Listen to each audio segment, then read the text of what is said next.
Hello all and welcome to the channel. Gav Axman Spins. Start of October, and as promised, the first of the goth themed videos. So I will be ranking the 13 current studio albums of the Mighty Cure in anticipation of their new album Songs of a Lost World, which is coming out on the 1st of November 2024. And I got one of these really cool little UV cards which gives it there. So yeah, anyhow, so that's enough of that. But yeah, so thanks to whoever sent me that. I have no idea why I got one, but there you go. So yeah, so the Cure. So where did I come in with the Cure? So child of the 80s. So in the dreaded days of pre-indie discos, you might, if you were lucky, get the odd decent song, and it might be something like Blue Monday by New Order, maybe the Smiths, What Difference Does It Make? But I could tell you now, you would get the Love Cats would come on, and sometimes The Walk. So my first memories of the Cure are those early singles that might come on at the old school disco, and as I got a bit older, they might turn up at a nightclub, something like In Between Days. But I didn't really buy anything to the Cure till 1987 when I was 16.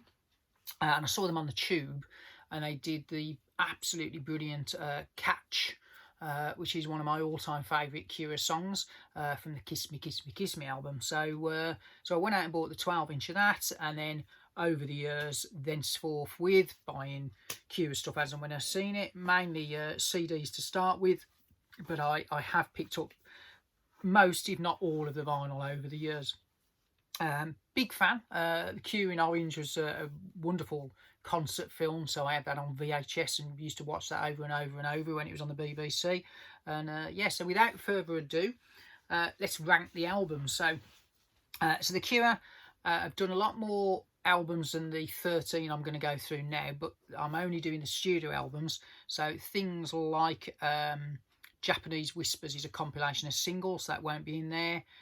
Boys Don't Cry is the American version of the debut, so I've gone with the Three Imaginary Boys over that, and obviously the live albums that are over there won't count either. So great band. What's nice about the Cure is they've got a decent catalogue, but it's not overstuffed with produce, you know. So there's not like the Four, where they release like 10 million albums, or someone like Van Morrison, who releases 3 albums a year at the moment. So it's a small catalogue over a long period of times, and it's very, very consistent in my opinion.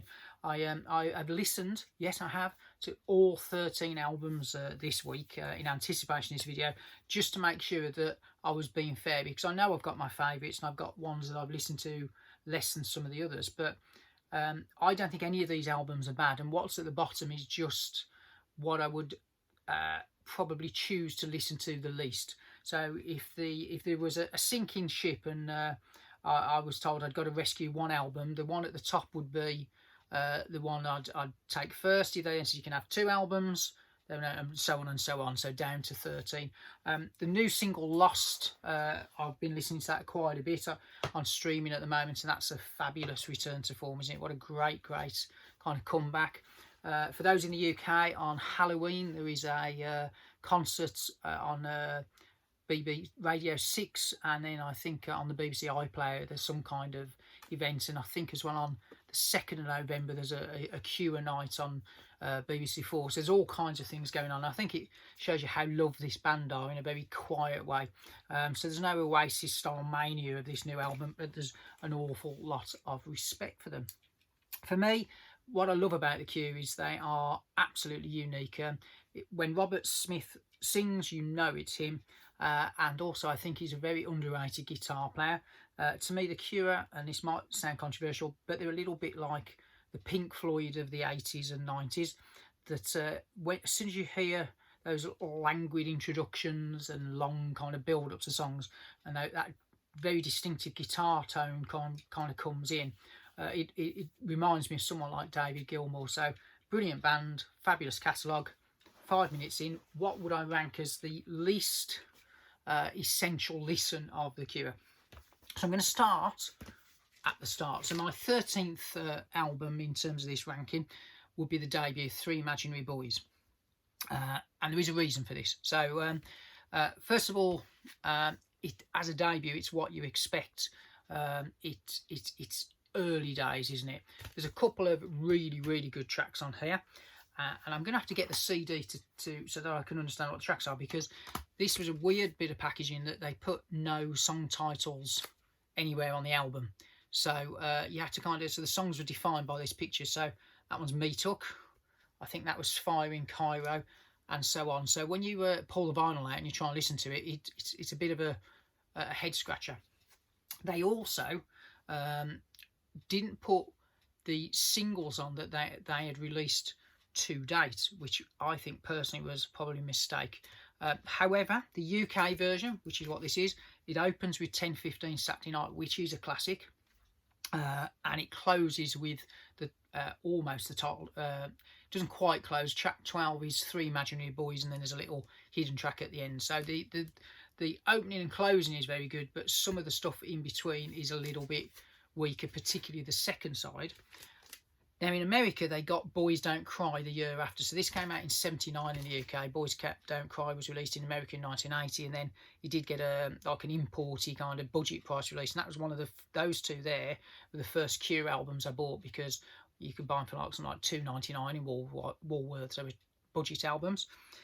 And what the American side version does is it jettisons 5 tracks, which are all pretty much from the second side, and it brings in Boys Don't Cry, Plastic Passion, which was a B-side, The Brilliant Jumping Someone Else's Train, and Killing an Arab, and World War. So it brings in 5 really good songs and takes away 5 from the second half. And I think if I was ranking that one, it would probably push this album up the placings. But for me, the 13th on my essential list, it's a Curio. It's got a couple of great songs, but it's not the Cure as we know it. Didn't take them long to get to kind of get their sound, but that's the one I would listen to probably the least. Now the next one is from 2004, and it's the self-titled album. Now, when this came out, I don't know where I was at, but I don't think I gave it the due kind of course. So so I listened to this again, and in my own head, I'd got this down as a almost new metal influenced album. I don't know why I'd thought that, because it isn't at all. It's definitely the Cure. There's some absolutely fabulous stuff on there. The opening track, Lost, is a bit of a wrong footer actually. It kind of is a little bit different, a little bit edgy, but there's some brilliant kind of long, languid kind of stuff. So really good album, but they can do better. But this is my 12th kind of on the ranking. The one I thought when I initially did this would be at the bottom isn't. This is my 11th most kind of favourite Cure album, and that would be Wild Mood Swings. Now, this is a lot better than I remembered it. When this came out, I was very disappointed by this album. It was at the height of Britpop. Maybe I wasn't quite in the zone to listen to it, but I always felt it was a very uneven, disjointed album. There's a lot of different mixing going on, and I've done a little bit of Wikipedia reading, and I think Robert Smith is a little bit frustrated with this album as well. He felt it was too long, and there was also a lot of interference from, I think, the record company at the time to make a big selling kind of pop album, to maybe recapture the huge sales of Disintegration and Wish. It didn't quite work, but it's nowhere near as bad as I remembered it. What probably colours this album a little bit for me is I really didn't like the first single, which was is it the 13th? I thought that was a really strange one to release as an opening single. I don't think they got the singles quite right, and I think I have got the Cure B-Sides album, the box set, the Join the Dots, and there was some stronger stuff that didn't make the album. So I think this one, a bit of a mix mash of an album, but the opening track, Want, is absolutely brilliant. I'd forgotten how good that was. And then the last track, Bear, is really good as well. It's not as bad as I remembered. I would really like to have a black vinyl issue of this, please, Cure people. We had a picture disc for Record Store Day, and I really don't do picture discs. So at the moment, I'm with the CD on this one. So that's number 11. Now, number 10, the one that followed up the self-titled album. So from 2008 is the 413 Dream. listened to this, and again, it was better than I kind of remembered it. There's the opening track, Underneath the Stars, a real kind of stately thing, and it's almost back to that Disintegration era.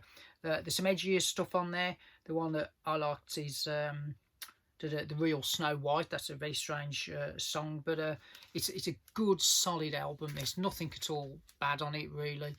Slightly better than the self-titled one, and there was allegedly supposed to be a follow-up, wasn't it? I think, was it 413 Scream or 415 Scream, something like that, which never saw the light of day. Hence, we've been waiting 14 years for a follow-up. So, yeah, good album, and yeah, again, none of these albums are bad.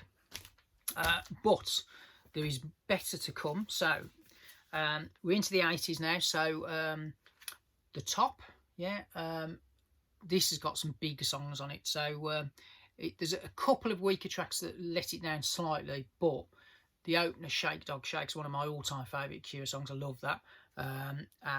Dressing Up, that's a lovely little short ballad, and of course it's got one of the best singles on it in The Caterpillar. So The Top is my number 9 choice, and we're now into some seriously good records. So 1992, my number 8 would be Wish. Finally got a vinyl reissue, so I was pleased to pick this up not long ago.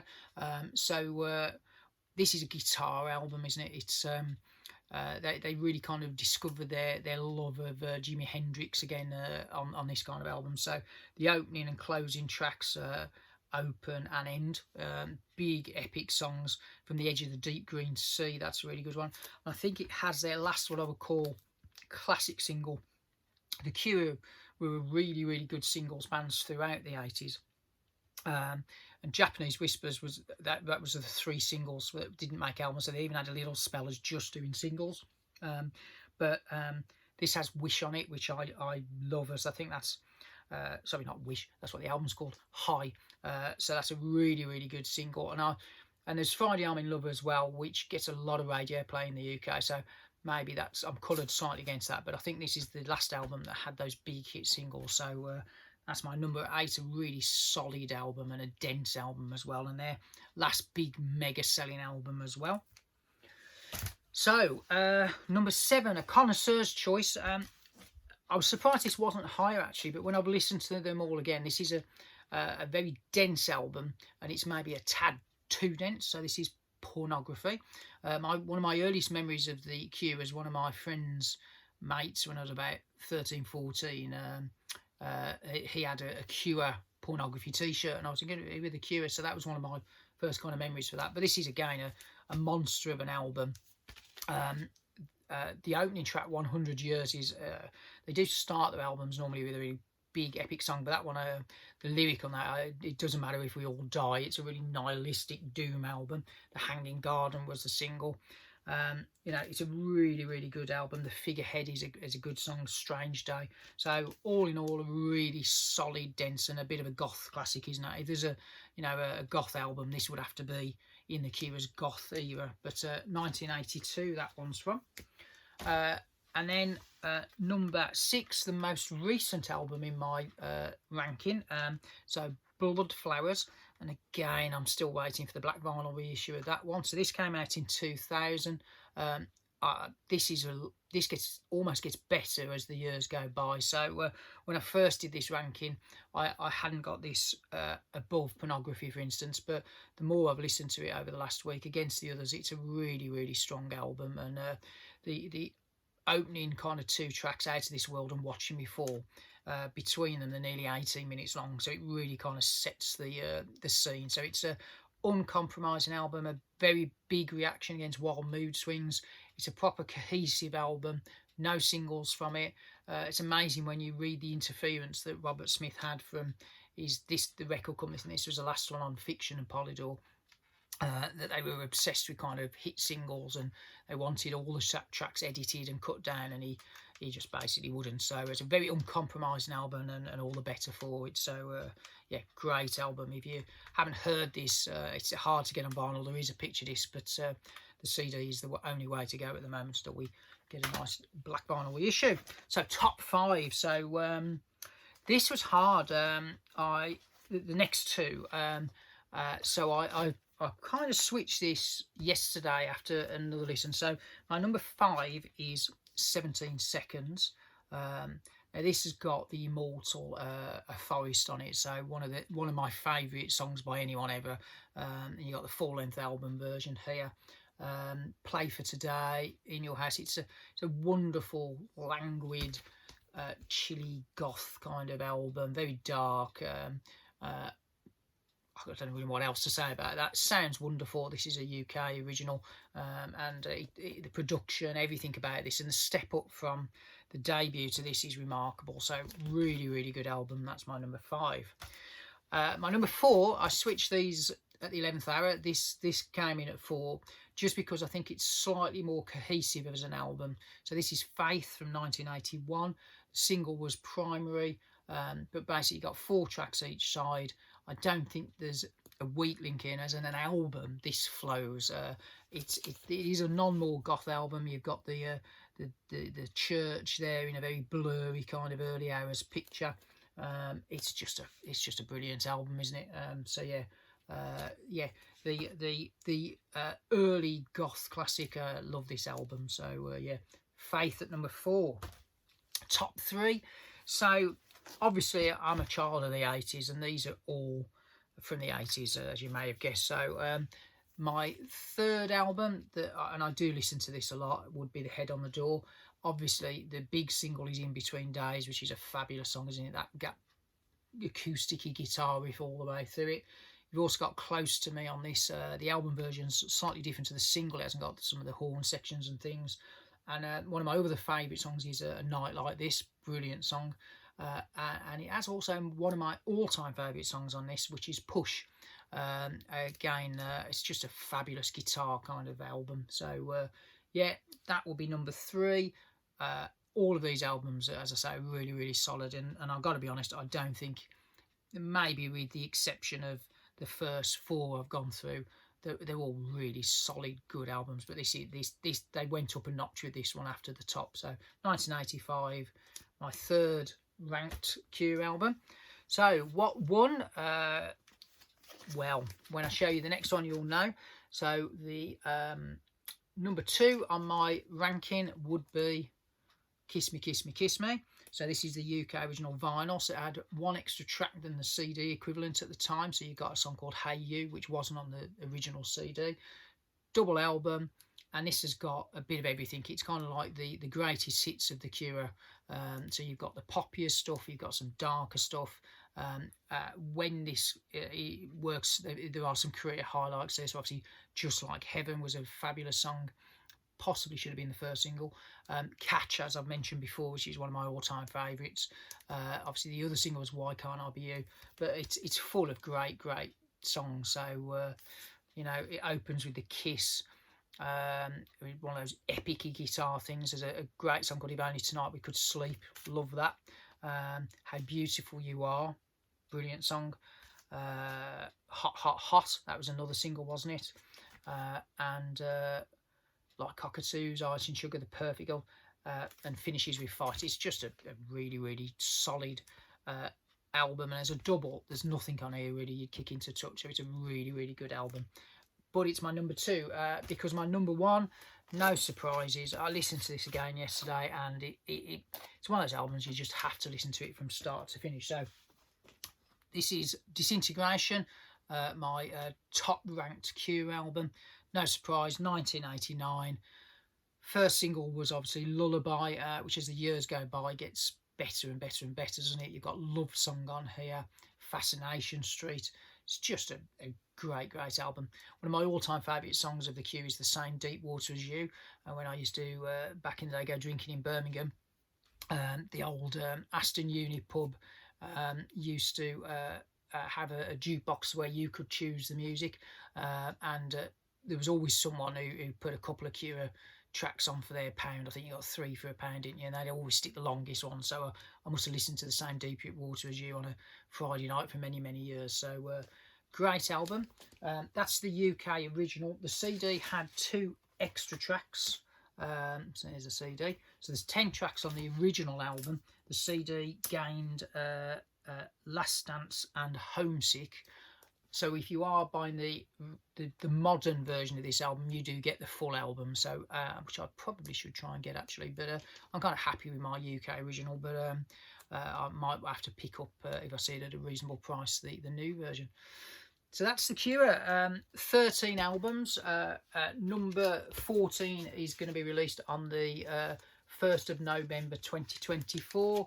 I, for one, am really excited about that. There's all kinds of things happening in Cure land. So yeah, thank you for watching. Hope you enjoyed that. If you agree with me or disagree, put your favourites in the comments. As I say, the debut was a tad unlucky because if I could have used the American version, it might have gone up a few. Japanese Whispers is a pretty essential album if you're buying the vinyl, because it has got the those 3 big singles from 1982, 1983, which is obviously includes the Love Cats, The Walk. So yeah, that's well worth getting, but it's not a proper album. It was a comp, so didn't make the cut, I'm afraid. Thanks for watching. And if you enjoyed that, if you are already, you know, have made it to this far and you haven't liked and subscribed, please do, because it keeps the channel tootling up. Still a small channel, so all help and support is greatly appreciated. But thanks for watching, and I'll see you on the next one. Hopefully. Or not.